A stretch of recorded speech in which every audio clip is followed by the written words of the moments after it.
In Edo State, Governor Monday Okpebholo has just marked 1 year in office, a period defined by mounting, expectations. His performance is now under the microscope as citizens weigh promises against delivery, and as the state positions itself for battles ahead. Governor Okpebholo's first year in office, has he lived up to expectations of the people, or is the public confidence beginning to waver?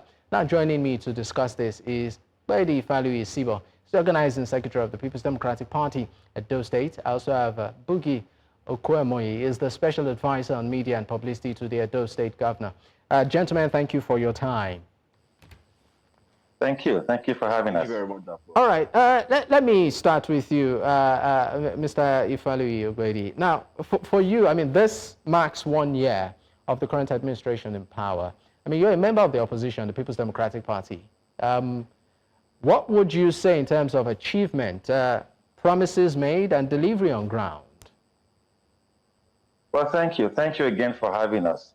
The Edo people feel that it is not a 1 year celebration for the new administration. It is actually a 1 year remembrance of the Governor Obaseki administration. A one-year remembrance of the previous administration? It's a 1 year remembrance, yes. It's been a 1 year remembrance of the Governor Obaseki administration, because we could see all over social media, all about the print and even the electronic media, people remembering what governance used to be like under Governor Obaseki. How Edo State was always on the front burner when it came to development. How we were the cynosure of all eyes, a few years ago. How when it came to receiving awards for effective leadership and the delivery of the dividends of democracy, Edo State was mentioned. And now we found ourselves in a situation where a government that was elected by the Supreme Court has now adopted the Obaseki derangement syndrome, a disease that has been diagnosed that the APC government in Edo State suffers from, such that in the last 1 year, all that has happened is a deliberate, sustained, and calculated attempt to destroy all that Governor Obaseki administration, built for the Edo people. And, it has been from one level of decay to another. If it's in the education system, if it's in the health system, if it's in infrastructure, has been a sustained. So I'm going to put the Edo people at the front burner now, because it is not just Ogbeide as a member of the opposition, it's Ogbeide as a citizen of Edo State, putting forward the failures of governance that we've seen in the last 365 wasted days. All right, in just one word, if you are to rate the performance of the current administration on a scale of 1 to 10, 10 being the highest, what will it be? Before I move to... Well, the Edo people feel it is 365 wasted days. So we'll be happy to give him a 1 over 10. 1 over 10. 1 over 10. And I'm sure you think you are being generous with that one. Absolutely, in fairness to him, because we hold him in high esteem, but that is how the people feel. Okay, all right. Let me bring in Bugie, of course, who is the Special Advisor to the Governor. Maybe you might want to react to some of the things that have been said, but in the past 1 year, just like what Mr. Ogbeide said, he said it's more of a remembrance of the previous administration than the celebration of achievement of the current administration. How do you react? I didn't expect that I'll start off this engagement agreeing with my brother. Yes, indeed, today was 1 year.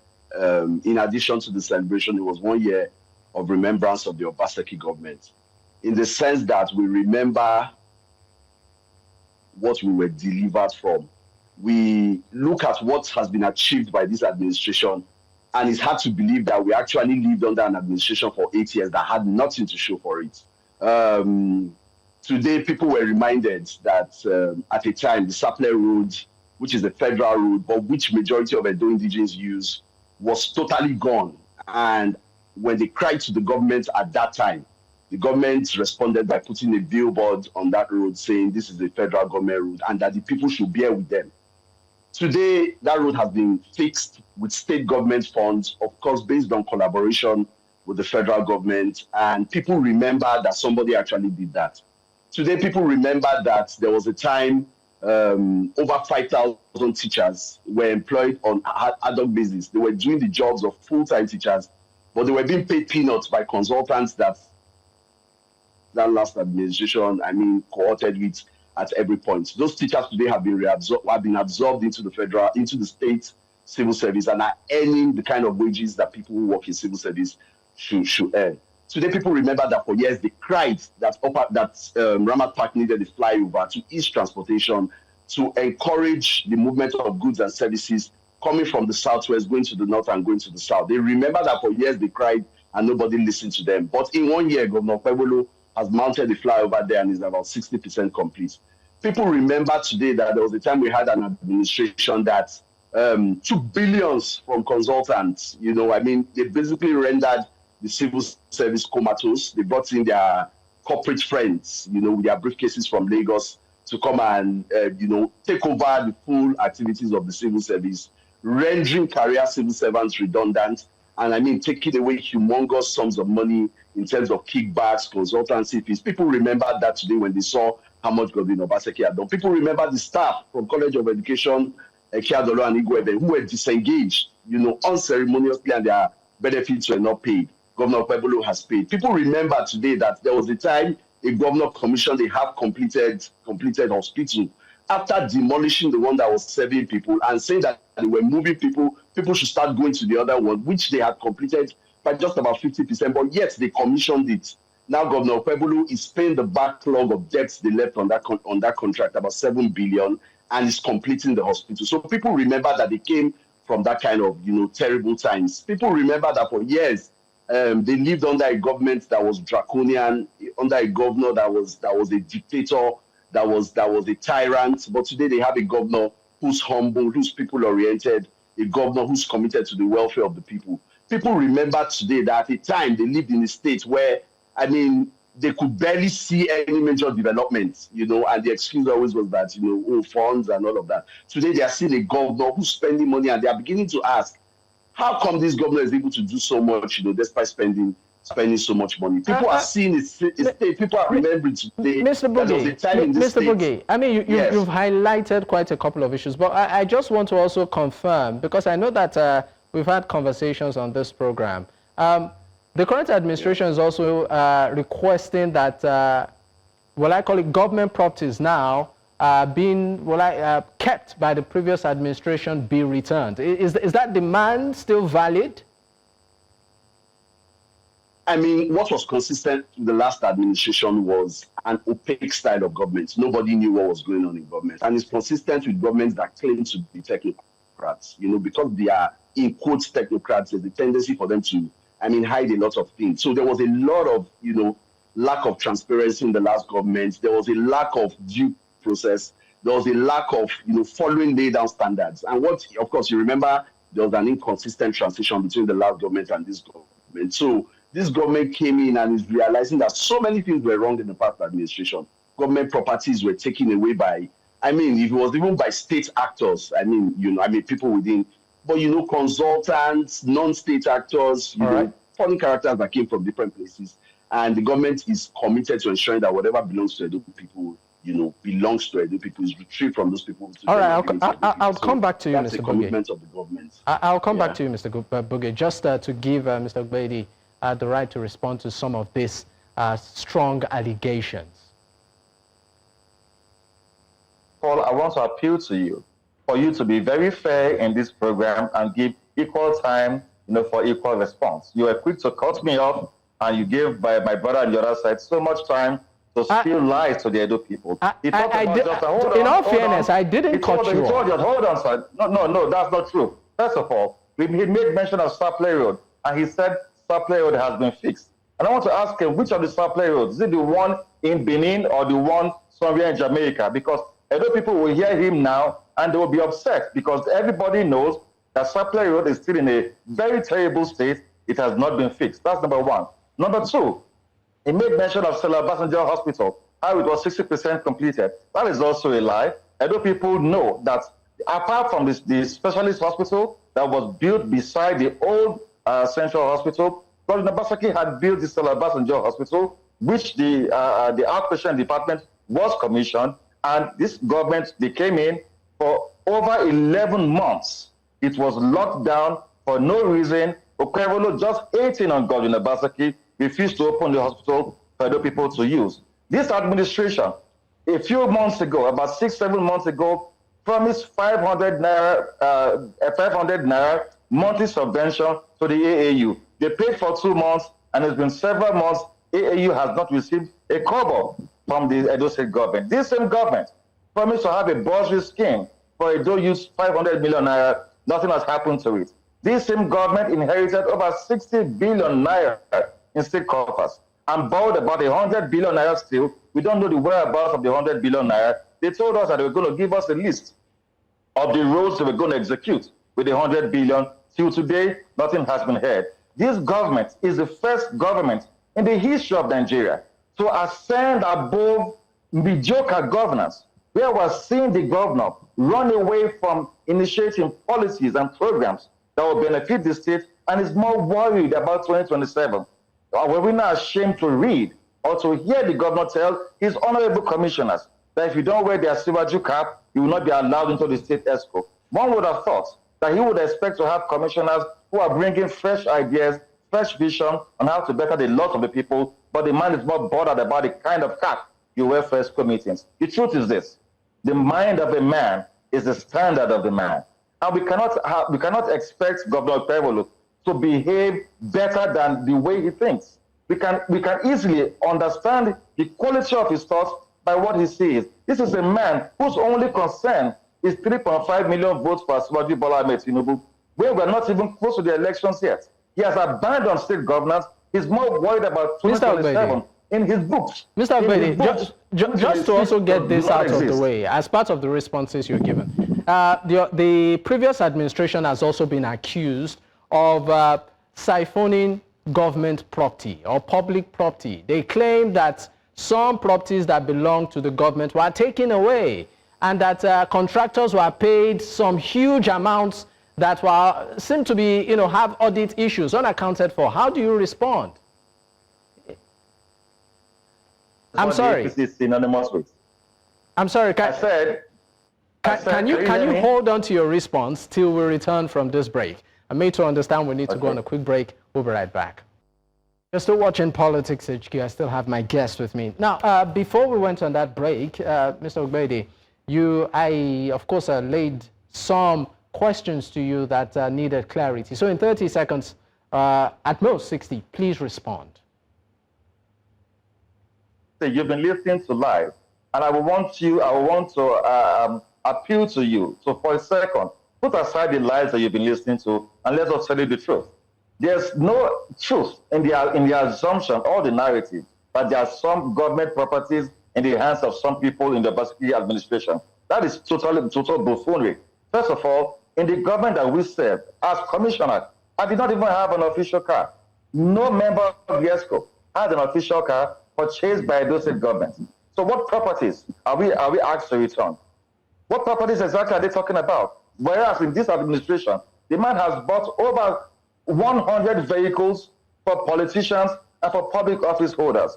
His priority is on public office holders and not the Edo people. So when people peddle such narratives, and that's why when you asked my friend Justin, he couldn't really pinpoint really anywhere a government official that served in the previous administration was accused of withholding government vehicles or government property, because there were no government properties at the time that was given to public servants, unlike the way it is now.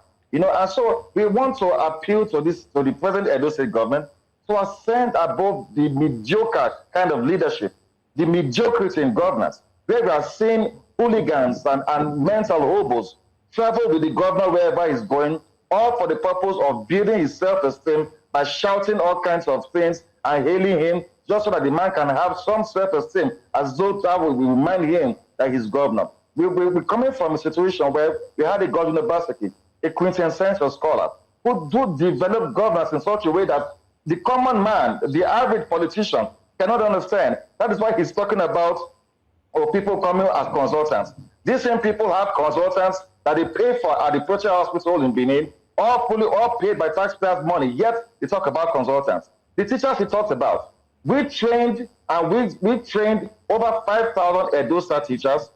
They came in now, they hired 2,500 from those 5,000 that we had trained. All right. And they hired other 2,500 people who were not trained, had no exams. The man went to his village, gathered a few people there, and hired them as teachers. All right. Ask him if the 2,500 teachers added to the Edo State teachers that they hired, if they ever wrote any exam to get into the Edo State civil service. I mean, you've asked quite a couple of you've asked a couple of questions that I think at this point we need to bring in Mr. Bugie to respond to before we, of course, wind down.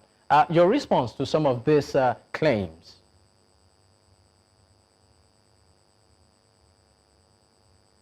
Thank you very much. I really feel for my brother, because I mean, when you have a job like this to defend failure, it's very difficult. And when you also have a job to attack a performing government, there's almost nothing you can use. So you have no choice but to cook up lies, to cook up falsehoods, to cook up mundanity, things that don't carry any weight.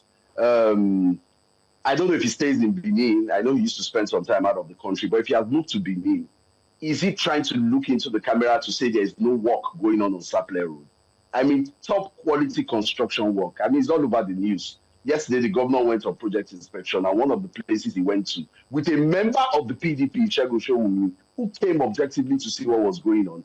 The clips are everywhere, the quality and standard of road. Of course, you know, Sapele Road is a federal road, so while the state government is funding it, the standard must be done according to federal standards, and that's why you see the Minister of Works always coming there to look at it to ensure, that it's the standard of work. So he can't say it's not there. He talked about AAU that the government paid for 2 months. That's consistent with the kind of falsehoods and the narratives. I want to ask him a question: is it possible that governor promised to give 500 million and then he gave for 2 months, he didn't give? ASU has not said anything. Staff of the university have not complained. Nobody has come out to say, oh, this is what the government has done. Rather, a 500-bed hostel is being built. 2 1,600 capacity auditoriums are being built. The school is running. A VC was appointed recently. The governing council has been appointed, and things are moving smoothly. I mean, just to come in quickly, just to come in before we go. Sorry, just to come in on the issue of the AAU. Yes. Is the government aware that some of its students are finding it hard to get their transcripts? Some even as far back as 2 years are struggling to get it out of the school after applying and paying. Some would even say it's a major problem. Those are university administrative problems. That's not a big deal. That's something that can easily be solved. But is the government aware, and is there anything being done to sort of ensure that the university administration, looks into it? That's being sorted out at university administration level. We're talking at state government level. I mean, that's something the university administration can handle at their level. That's not something we should focus too much attention on. Okay, we just thought to also bring it up, to the attention. Yes, but in 30 seconds before we go, your final thoughts. Yeah. So, like I said, basically, he talked. They shouldn't even make an attempt to try and give themselves any credibility when he talks about property. We were in this state when the publicity secretary, their former publicity secretary of the party, was found in possession of a Prado Jeep, was it a Prado, a Land Cruiser, now, but a high-end SUV. And when he was asked how it became his, he said he paid 750,000 naira to get the vehicle. Those are the kind of people we're talking about. So they shouldn't even lay claim to any. OG is my friend, so maybe I can give him some slack. But I mean, PDP was the party that was neck deep into corruption. He cannot say he hasn't passed the flyover at Rama Park. The last person you should think is there before him. We came in, we saw the waste and the theft. I mean, these were corporate bandits who came in to rape the resources of Edo State. He talks about the governor buying vehicles. All of the money, all of the resources that will be spent on political appointees, the logistics and the materials they need to serve in 3 years. It's not up to the amount they paid one consultant on the project. I'm afraid, sir, but we really need to go. We need to go. I'm sure we will definitely revisit this conversation again. I'd like to say a big thank you to the guest at this time. Many thanks to you, Mr. Ogbeide Ifaluyi-Isibor. Thank you for your time, and also Mr. Bugie Okhuemoi. It's been a pleasure. Once again, gentlemen, thank you for your time. Sure.